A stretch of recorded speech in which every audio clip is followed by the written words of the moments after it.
political blogging commentary, and the first thing that came to mind is the struggle for relevance. Okay. Relevance is a problem for political blogging. When we talk relevance, it's relevance na just riding onto the issue. Because there is no single barometer for measuring relevance in the blogosphere. No matter what you do, you're only relevant in your own mind. Second, not all voices on the internet resonate equally.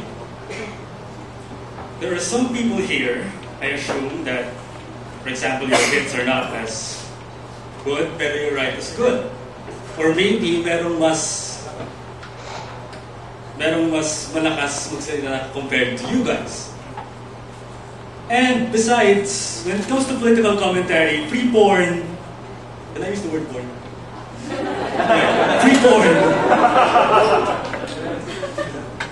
has more relevance, so to speak, for people who download it compared to reading political opinions. Okay, raise your hands, be honest. Who would rather download porn than read blogs? That's fine. Okay. Thank you for being open to every guy on the planet. And besides, big arguments are free. Dali lang magsalita, data and access or not. Mag-Facebook ka na lang sa internet cafe kaysa mag-argue with everyone else. Am I turning you off from political blogging? Right. Next. Kaya, iibahin natin ito mamaya. Why not relevance?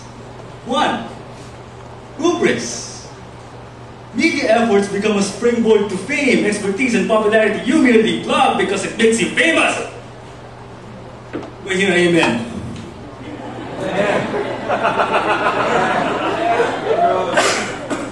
Yeah, baka kayong gutom eh. Everyone had lunch? Right.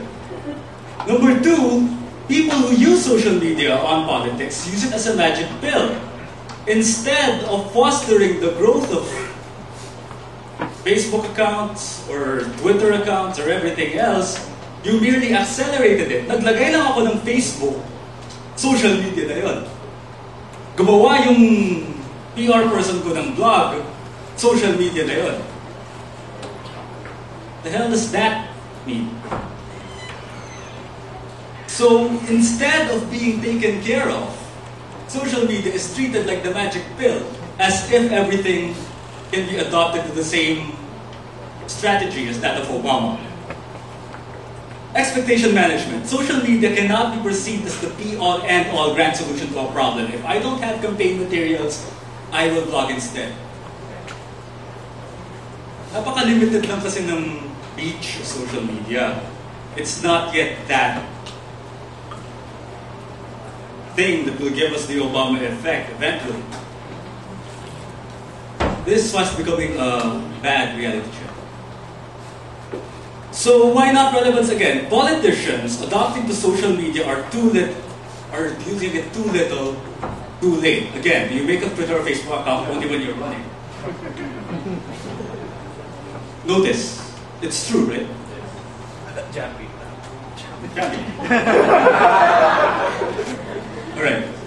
The social media infrastructures offer nothing new or revolutionary. It becomes a logical extension of a magazine.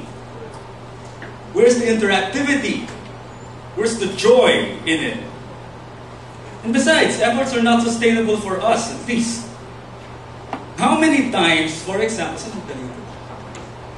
okay, how many whining and dining efforts will it take for us to be completely informed of our candidates' platforms, or our candidates, who they are? It's simply not enough. Magic pill kasi eh.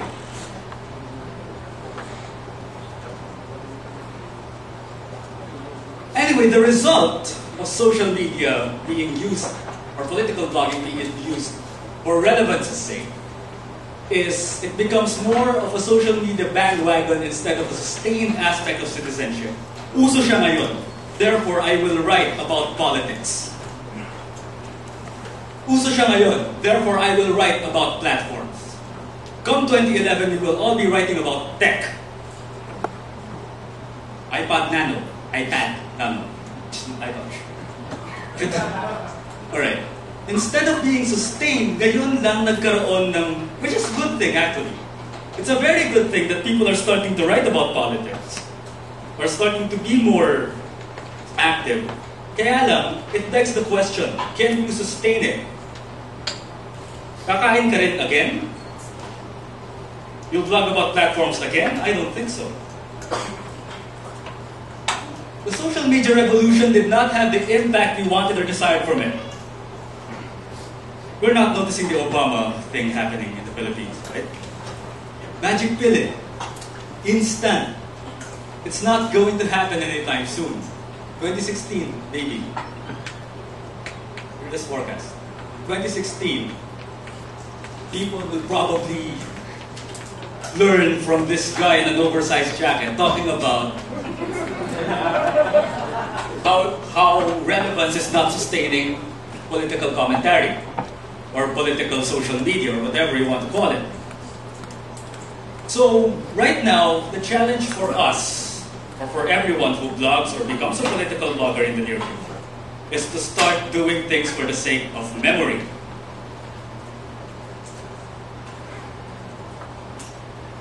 In blogs, issues can be talked about at length. Sustained discussion. Lengthy discussion.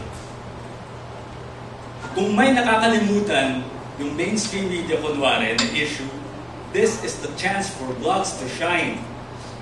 Patuwan na sir. No one's blogging about it now. Ang patuwan. Don't wanna die, right, exactly.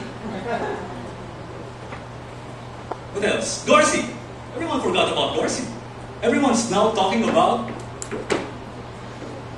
2010, for Christ's sakes. No one's talking about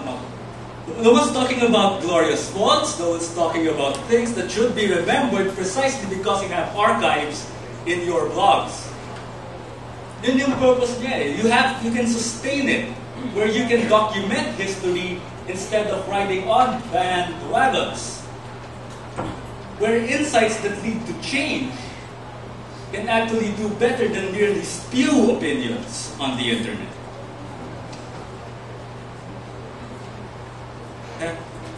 Okay. Where arguments are exchanged instead of being spewed.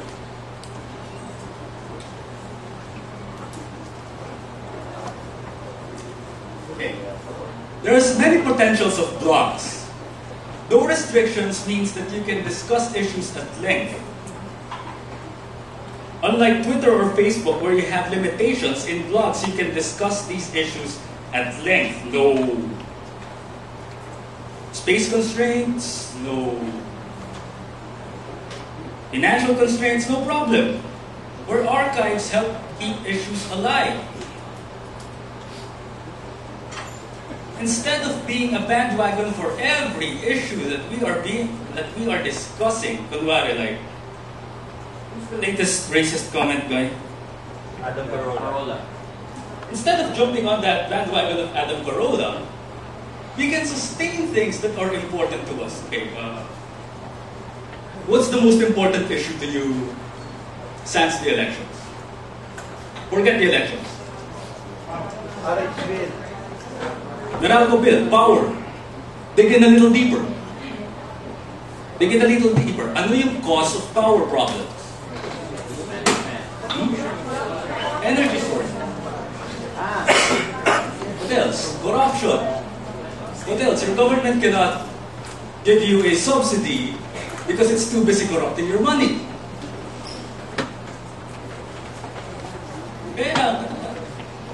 Why can't we talk about that instead of just jumping on every single issue possible that nawawalan tayo ng, oh God, I got caught jumping on live stream.